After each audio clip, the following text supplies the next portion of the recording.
할렐루야. 여러분 안녕하십니까? 창세기 12장 1절 3절의 근거로 너는 복의 근원이 될 것이다. 팔복의 그 첫 번째 시간 함께 은혜 나누기를 원합니다. 우리 민족은 복의 민족이라고 말할 수가 있습니다. 복에 대한 기대감이 어느 민족보다도 더 많이 큰 것을 알 수가 있는데, 제가 어릴 때는 이 숫자와 복자를 많이 보고 자랐습니다. 이불에도 또 수복이라고 써 있는 것을 보았고, 베개에도 수복이라고 써놓은 것을 보았고, 옷에도 수복이라고 써놓은 것을 봤습니다. 그뿐만 아니라 밥그릇에도 수복이라고 써놓았고, 심지어 숟가락에도 한자로 수복이라고 써놓은 것을 많이 보았습니다. 어디나 수복이 가득 차 있었죠. 수복을 바라는 마음으로 가득 차 있었다는 것이죠. 우리나라에는 전통적으로 이 오복이라는 것이 있었습니다. 상서에는 오복을 수, 부, 귀, 강령, 자손, 중다 이 다섯을 얘기합니다. 그리고 이 상류청이 말하는 오복이라고 할 수 있는데요. 반면에 통속편에는 오복을 부, 수, 강령, 고종명, 유효, 덕이라고 표현을 하기도 했다고 합니다. 이 종명이란 죽을 때 조용히 고통 없이 죽는 것을 말하며, 유호덕이란 덕을 좋아하고 베푼다는 뜻이 된다고 합니다. 통속편의 오복은 서민들의 복이라고 할 수 있는데, 이 상류청과 서민청의 복의 내용이 약간 다르기는 하지만 조건적이고 외부 환경적인 복들이라고 할 수가 있는 거죠. 이렇게 세상에서는 행복의 기준을 외형적이고 현세적인 것으로 많이 표현들 합니다. 물질적으로 환경 조건이 갖춰지면 다들 행복해진다고 말들을 합니다. 그래서 세상 사람들은 물질이나 권력을 많이 소유하고 또 육신의 쾌락을 통해서 행복을 추구하기도 하죠. 그러나 그것은 전적인 성경에 비춰보면 오해라는 사실을 알 수 있습니다. 흔히 이야기하는 대로 행복은 결코 재산이나 또 그런 직위순으로 되는 것이 아니고 2차적인 요인에 불과할 뿐이죠. 물론 어느 정도는 물질이 행복감을 주는데 조금의 도움은 주는 것은 사실입니다. 그러나 일시적이고 일정한 범위 안에서만 그렇다고 볼 수 있는 거죠. 물질이 적을 때는 행복감의 상승 효과가 크지만은 일정 범위를 넘어가면은 그 물질 증가가 행복이라고 느끼지 못하고 그냥 살 때가 너무나 많은 것입니다. 그런 영향을 우리에게 준다는 거죠. 유엔에서 조사한 것입니다. 173개국 대상으로 국민소득과 교육수준, 평균 수명 등을 측정하고 인간개발 지수, 즉 조사한 적이 있는데, 이것은 객관적인 행복 지수라고 생각할 수 있는데, 이 방글라데시가 바로 145위였다고 합니다. 그런데 이 영국의 한 대학에서 시행한 다른 조사에서 주관적 행복도를 조사했더니 여기서는 방글라데시가 1위를 차지했다고 합니다. 그러니까 물질적, 육신적 조건이 행복의 결정적인 요소가 아니라 다른 데 있다고 생각한다는 것이죠. 자살률이 높은 나라들을 보면 대개 구미의 선진국들입니다. 우리나라는 이제 예외도 아니죠. 특히 사회보장제도 가장 잘 되어 있는 북유럽의 나라들이죠. 이해가 잘 안 될 수 있지만 사실이 그렇다는 조사 통계가 나왔습니다. 이렇게 되는 이유가 무엇이겠습니까? 인간은 육체 속에 영혼을 갖고 있기 때문에 육신의 조건만 충족시킨다고 해서 내면의 행복감까지 충족되지는 않는다는 그런 사실이죠. 철학자 쇼펜하우어는 지은 그 유명한 책이 있죠. 행복론이라는 그 책에 보면 여기에서는 사람이 기본적으로 4가지를 가져야만 사람은 행복하다라고 서술하고 있는 것을 알 수가 있습니다. 그 첫 번째로 명랑한 정서가 있어야 한다고 기록했습니다. 매사를 긍정적으로 밝게 볼 줄 알고 생각할 줄 아는 그런 정서가 먼저 필요하다는 뜻이 되겠습니다. 이 정서가 없다면 누구도 행복할 수가 없다는 조건이 되겠죠. 만사를 밝게 또한 긍정적으로 볼 줄 알아야 한다는 뜻이 되겠습니다. 두 번째는 그는 이렇게 표현했습니다. 건강한 몸이 있어야 한다고 말이죠. 건강 하나만 있어도 건강한 사람은 절대적으로 불평할 권리가 없습니다. 당신이 건강을 잃어버리고 덜커덕 병원에 입원해 보십시오. 이제 여러분들은 딱 한마디 할 것입니다.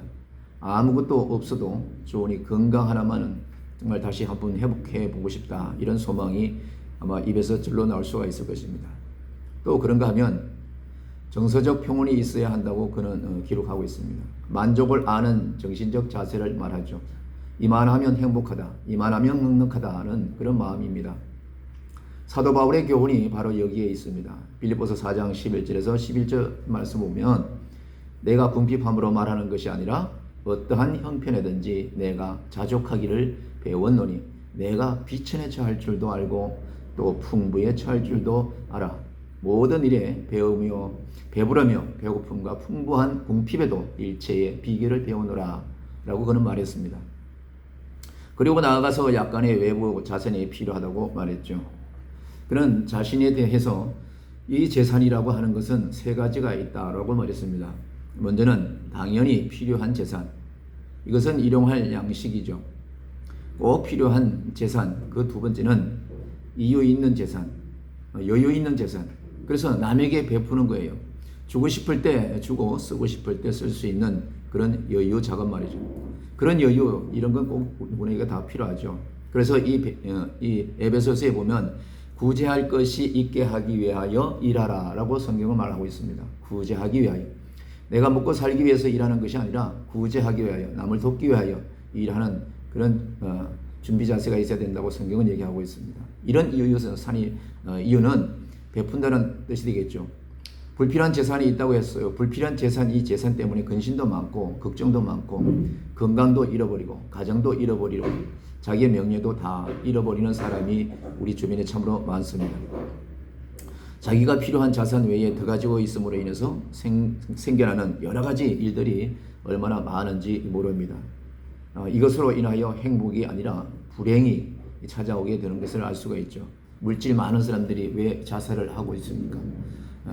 또 물질 많은 사람들이 왜 이렇게 곤고하게 우울증에 빠져 있습니까? 그뿐만 아니라 복권에 당첨된 사람들의 인생을 살펴보면 잘된 사람이 없다고 합니다. 그 이유가 바로 불필요한 재산 때문이겠죠. 적당하지 않은 그 이상의 재산이 욕심이 내서 그렇죠. 그것 때문에 부부가 갈라지고 자녀들이 부모를 거역하고 결국은 비참하게 되는 그런 뉴스들을 가끔 우리가 보게 됩니다.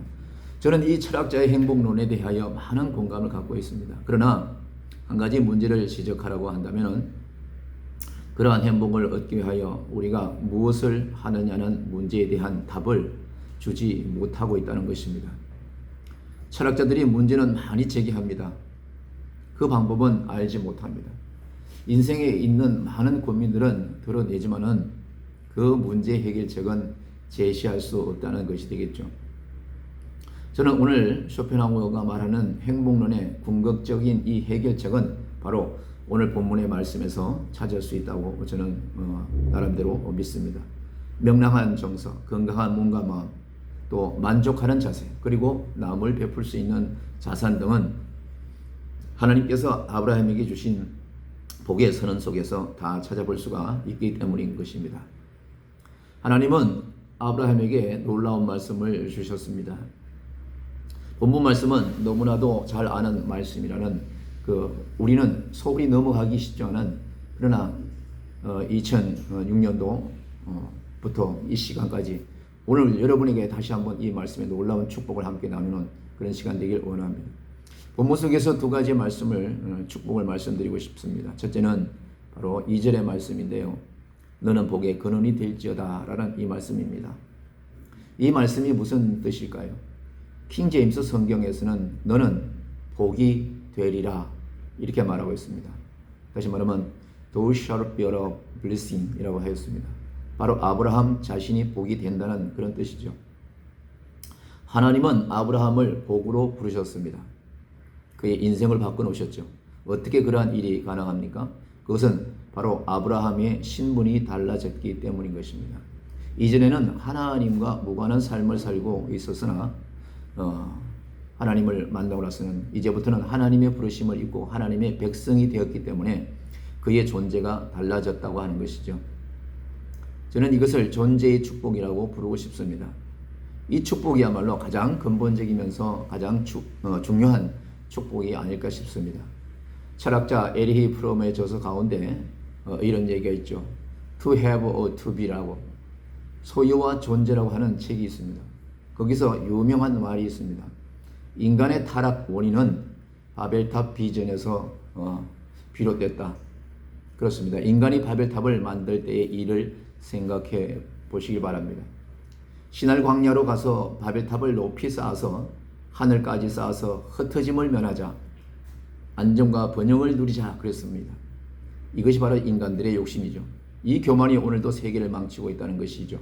소유한 만큼의 존재의 가치가 있고 그로 인하여 행복하다는 그릇된 철학과 오해가 인간을 또한 때로는 비참하게 만든다는 것을 우리가 알 수가 있습니다. 소유보다 존재가 더 행복감을 주님을 말씀하셨습니다. 누가복음 12장 15절에 보면 저희에게 이르시되 삶과 모든 탐심을 물리치라. 사람의 생명이 그 소유에 넉넉한 데 있지 아니하고 오직 말씀 안에 믿음이 중심을 드러나는 얘기겠죠. 여러분, 여러분의 가치를 아십니까? 우리는 하나님의 복이라고 성경은 말하고 있습니다. 복덩이라는 얘기죠, 한마디로. 하나님이 사랑하시는 복 자체라는 것입니다. 아브라함처럼. 하나님이 우리를 얼마나 사랑하시는지를 여러분은 성경을 통해서 또 살아가면서 아셔야 될 줄로 믿습니다. 당신은 사랑받기 위해 태어난 사람이라는 노래가 얼마나 많은 인기를 얻었습니까? 여러분 자체가 바로 사랑받기 위해 태어난 그런 본질이라는 것입니다. 당신은 사랑받기 위해 태어난 사람, 당신의 삶 속에서 그 사랑받고 있지요. 이것이 바로 저와 여러분의 주인공이 되어야 될 줄로 믿습니다. 하나님의 사랑받는 복덩이가 바로 저와 여러분이 될 것입니다. 아니, 저와 여러분이 확신하고 그렇게 믿어야 됩니다. 하나님의 사랑받는 사람은 부족함이 없습니다. 항상 기쁨이 있죠. 창조주 하나님이 우리와 함께 하시니 누가 우리를 정죄할 수가 있겠습니까? 우리가 하나님을 사랑하는데 무엇이 그리스도의 사랑에서 끊어지게 할 수가 있겠습니까? 우리의 신분은 정확하게 알기만 하면 우리는 신이 나는 그런 삶을 살 수가 있습니다. 그래서 사도 바울은 이렇게 말합니다. 항상 기뻐하라고 우리에게 말씀하고 있죠. 그리고 쉬지 말고 또한 기도하라고 우리에게 가르쳐주고 있습니다. 또한 범사에 감사하라고 고백하라고 얘기하고 있습니다. 바로 복 있는 사람, 복덩이는 어디 가도 행복하게 살죠. 환경에 영향을 받지 않습니다. 가난하게 살아도 기쁨이 있다는 것은 중요한 거죠. 부유롭게 되어도 교만하지 않습니다. 더 할 일이 많기 때문에 그렇죠. 이민 와서 살아도 행복하고 한국에 살아도 행복한 것이죠. 왜냐하면 나 자신이 복이기 때문에 그렇습니다. 하나님의 복이죠. 우리가 많은 것을 소유해야 복이라고 생각을 하기 쉽지만은 꼭 그렇지만 않죠. 주님은 우리를 위하여 그 고난의 십자가를 지셨습니다. 우리가 너무 귀하고 중요한 존재이기에 우리를 너무나 사랑하시기 때문에 우리를 위하여 주님은 그 귀한 피를 바로 흘리신 것입니다. 십자가 위에서. 우리를 사랑하시기 때문에 가장 좋은 것으로 주시기를 원하시기 때문이죠. 마태복음 7장 11절 말씀에 너희가 악한 자라도 좋은 것으로 자식에게 줄 줄 알거든 하물며 하늘에 계신 너희 아버지께서 구하는 자에게 좋은 것으로 주지 아니하겠느냐라고 말씀을 친히 하신 것을 우리가 기억해야 될 줄로 믿습니다. 또 로마서 8장 32절에 보면 자기 아들을 아끼지 아니하시고 우리 모든 사람을 위하여 내어주시니가 어찌 그 아들과 함께 모든 것을 우리에게 은사로 주지 아니하시겠느냐라고 기록되어 있는 것을 볼 수가 있습니다. 사랑하는 성도 여러분, 월드기독교 방송 가족 여러분, 하나님은 우리를 위하여 광야의 길을 내시고 사막에 강을 내실 수 있는 분이시기 때문에 우리는 염려를 할 필요가 없습니다. 신명기 8장 16절에는 이렇게 말씀이 기록되어 있죠. 내 열조로도 알지 못하던 만나를 광야에서 내게 먹이셨나니 이는 다 너를 낮추시며 너를 시험하사 마침내 내게 복을 주려 하심이었느니라 라고 기록하고 있습니다. 고난과 환난과 그런 것들은 결국은 우리를 복주시기 위한 잠깐의 어려움일 수 있습니다. 하나님의 놀라운 계획일 수 있는 거죠. 돈은 있는데 인격이 없습니다. 그것은 복이라고 할 수 없죠. 그리고 지식은 있는데 덕이 없다면 그것도 복이라고 할 수 없습니다. 많이 공부해서 무엇을 알기는 아는데 덕이 없어서 모든 인간관계가 좋지 않은 사람들도 주변에 많이 보지 않습니까? 그러면 그 사람도 불행한 것이죠. 또 권세는 있는데 지혜가 없다든지 이것도 복이 없는 것이죠. 자식은 많은데 존경을 받지 못한다든지 자식은 많이 두었는데 자식들이 전부 부모를 원망합니다. 그렇다면 그 자식이 어떻게 복이 되겠습니까? 자식으로부터 존경을 받지 못하는 부모라면 그것은 인생을 확실히 잘못 살고 있는 것일 수가 있죠. 건강은 있는데 명예가 없는 것 또한 그렇고 그 굴욕적이고 부끄러운 생을 더 살아서 무엇하겠다는 것이겠습니까? 명예가 없는 건강, 아무 소용이 없죠. 절대로 장수가 복이 아니는 것이죠. 무조건 오래 살아야 되는 것이 장수의 복은 아니죠. 명예가 함께 할 때만 장수가 복이 될 수가 있습니다.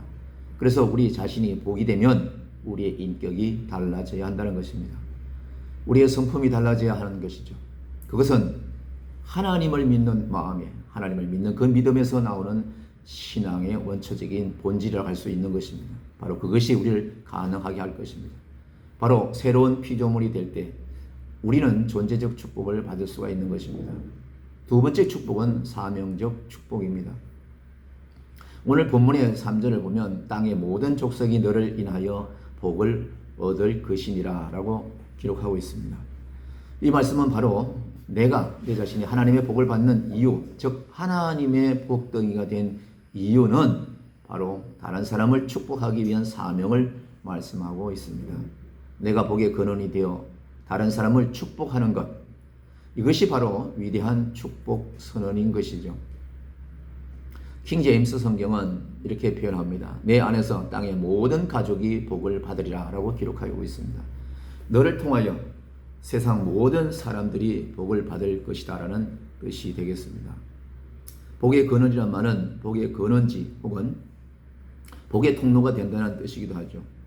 수돗물의 수원지에서 맑은 물이 만들어서 각 가정으로 깨끗한 물을 공급하듯이 아브라함이 복의 근원지가 된다는 것이 되겠습니다.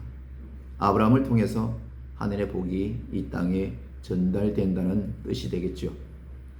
아브라함은 복을 쌓아두는 창고가 아니었습니다. 아브라함이 길을 떠남으로 그는 하늘의 복을 사람들에게 나누어 주는 그런 복의 근원이 되었다는 것입니다. 사랑하는 월드 기독교 방송 가족 여러분, 또 성도 여러분, 복은 나만 소유하고 또 나만 누리는 것이 절대로 아닌 것입니다. 오히려 남에게 베풀고 또 남을 배려하는 곳에 복이 있어야 되는 것이죠. 그게 행해져야 되는 것입니다. 사도행전을 보면은 20장 39절에 이렇게 말씀하고 있습니다. 범사에 너희에게 모본을 보였노니 곧 이같이 수고하여 악한 사람들을 돕고 또 주 예수의 친히 말씀하신 바 주는 그것이 받는 것보다 복이 있다 하심을 기억하여야 할지니라 라고 바울은 우리에게 또 가르치고 있습니다. 이러한 말을 들을 수 있는 사람은 사실은 행복한 사람인 거죠. 즉 I am so happy because of you 라는 말이라는 거죠. 누군가 여러분에게 당신 때문에 나는 참으로 행복합니다 라고 말을 한다면 그 사람은 참으로 복으로서 사는 사람이 된다는 것입니다. 남을 기쁘게 하는 사람이 참으로 행복한 사람이죠. 남에게 짜증내고 남을 의심하고 남을 미워한다면 그것 또한 부적절한 것이 되겠습니다. 부모들이 자녀들을 위하여 고생을 하더라고 그 고생을 기쁘게 생각하는 그런 이유가 무엇입니까? 그 마음에 자녀들이 잘 되기를 바라는 그 사랑이 그 속에 내포되어 있기 때문에 그렇습니다. 그래서 부모들은 참고 일하는 겁니다. 그 사랑은 자녀들이 잘 되기를 바라는 소망을 또 낳죠. 그 소망으로 인하여 고생을 하더라도 고생이라고 생각을 하지 않고 그렇게 사는 것입니다. 존재적 축복은 바로 하나님의 사랑에서 출발한다고 합니다. 그 사랑이 내 안에 충만하게 되면 남을 위하여 남을 위한 사랑도 마찬가지로 충만하게 된다는 얘기가 됩니다. 앞으로 마태복음에 있는 8복을 우리가 함께 나누기를 원하는데요. 이 복음의 말씀은 바로 우리가 소유한 존재의 축복과 사명자의 축복을 가르치는 그런 예수님의 가르침이라고 할 수 있습니다. 세상의 축복 개념이 아니라 하나님이 말씀하시는 복의 개념을 우리에게 가르쳐 주신 것이라는 거죠. 이 복을 소유하신다면 우리의 삶이 완전히 달라질 수 있는 것입니다.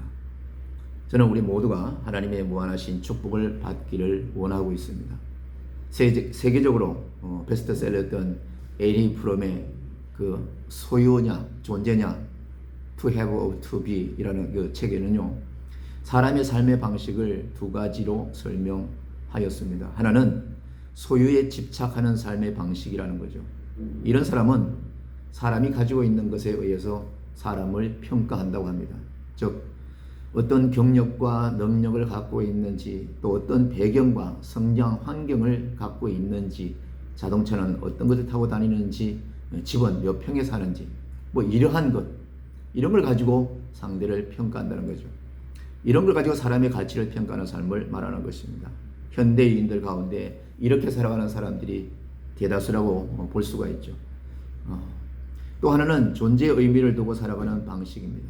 즉 존재의 의미를 둔다는 말은 어떤 것을 소유하려고 애쓰지 않고 존재 자체를 즐거워하고 또 자기의 삶을 긍정적으로 살아가는 방식을 말하기도 합니다. 한마디로 정리하자면 소유에 집착한 사람은 먹기 위해 일하는 사람이요, 존재에 집착한 사람은 살기 위해 일하는 사람이라고 말할 수가 있습니다. 그러나 오늘 아브라함에게 주신 말씀은요, 바로 내가 하나님의 자녀로 하나님의 백성으로 존재하는 이유는 남을 위한 축복의 근원으로 사는 것임을 우리에게 반드시 지적하고 있습니다. 이것이 바로 참된 복인 것입니다. 오늘은 여기까지 하고 또 내일 뵙겠습니다. 감사합니다.